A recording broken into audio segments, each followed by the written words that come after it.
নমস্কার বন্ধুরা, ওয়েলকাম সবাইকে শুভ স্পোর্টস নিউজ চ্যানেলে। তো গাইস, এই ভিডিওতে ইন্ডিয়ান ফুটবলের কিছু ট্রান্সফার আপডেট নিয়ে কথা বলবো, তাই পুরো ভিডিওটি শেষ পর্যন্ত দেখার অনুরোধ রইল। তো গাইস, প্রথমে যে আপডেটটা দিয়ে শুরু করতে চলেছি সেটা হলো কেরালা ব্লাস্টার্স তাদের কোচ ইভান ভুকোমানোভিচের সঙ্গে সমস্ত সম্পর্ক ছিন্ন করে দিল। তো কেরালা সেমিফাইনাল থেকে ছিটকে যাওয়ার পর এটা প্রায় কনফার্ম হয়ে গিয়েছিল যে কেরালা আর ইভানকে রাখবে না। তবে এই ইভান ভুকোমানোভিচ কিন্তু আসার পরেই কেরালা দলটা অনেকটাই শক্তিশালী হয়ে উঠেছিল। বিশেষ করে যখন ভালো ভালো প্লেয়ার চোটের কারণে ছিটকে গিয়েছিল, সেই খারাপ সময়টাতেও দলের ইয়াং প্লেয়ারদের নিয়ে যেভাবে কাজ করেছিল তা সত্যি অনবদ্য, প্রশংসারই যোগ্য। তো এবার কথা হচ্ছে, ইভানকে তাড়িয়ে দিয়ে কি ভুল করলো কেরালা?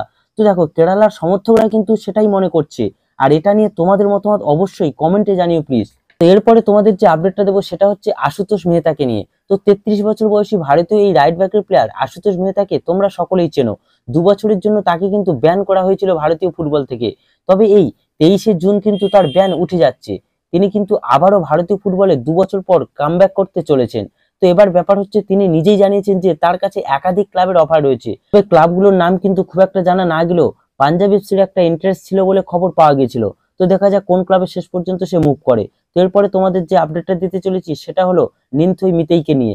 তো 22 বছর বয়সী ভারতীয় এই রাইট উইঙ্গার খেলছিলেন চেন্নাই এফসির হয়ে, যার মার্কেট ভ্যালু 1.2 কোটি টাকা। তো তোমাদের আগের একটা ভিডিওতে জানিয়েছিলাম যে এই প্লেয়ারটিকে কিন্তু চেন্নাই থেকে ইস্টবেঙ্গলে মাল্টি ইয়ার ডিলে আনতে চলেছে ইস্টবেঙ্গল ম্যানেজমেন্ট। আর এই মুহূর্তে তার কনফার্ম আপডেটও বেরিয়ে আসছে। তো 3 বছরের একটা মাল্টি ইয়ার চুক্তিতে ইস্টবেঙ্গলে সাইন করে দিয়েছে নিনথই মিতেই। আর ইস্টবেঙ্গলের জন্য এই সাইনিংটা সত্যি খুবই দরকারি ছিল।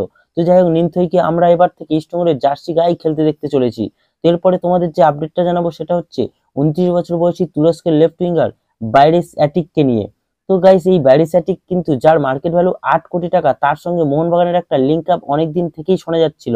আর এই আপডেটটা এই মুহূর্তে আবারও সোশ্যাল মিডিয়ায় ঘোরাফেরা করতে শুরু করেছে যে সে নাকি আবারও মোহনবাগানে আসার জন্য মোহনবাগান কর্তারা তার সঙ্গে কথাবার্তা শুরু করেছে। আর এই নিয়ে অনেকের মনে প্রশ্ন যে সত্যি কি ব্যারিস্যাটিক মোহনবাগানে আসছে? তো গাইস, তাহলে বলি, বর্তমানে তিনি কিন্তু বুন্দেসলিগা 2 এর ক্লাবে খেলছে এবং বুন্দেসলিগা 2 এর এই ক্লাবটির সাথে তার কিন্তু 2025-এর 30শে জুন পর্যন্ত চুক্তি রয়েছে, অর্থাৎ এখনো প্রায় 1 বছর। তো তাকে যদি দলে নিতে হয় তাহলে কিন্তু মোহনবাগানকে একটা মোটা অঙ্কের টাকা ট্রান্সফার ফি বাবদ দিতে হবে। এবার ব্যাপার হচ্ছে, প্লেয়ারটি কি নিজে আসতে চাইছেন?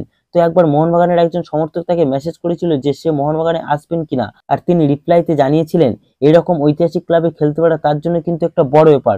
তবে তিনি তার আগে দেশের হয়ে খেলতে চান, তাই সেক্ষেত্রে তিনি আসবেন কিনা সেটা অবশ্যই সময় বলবে।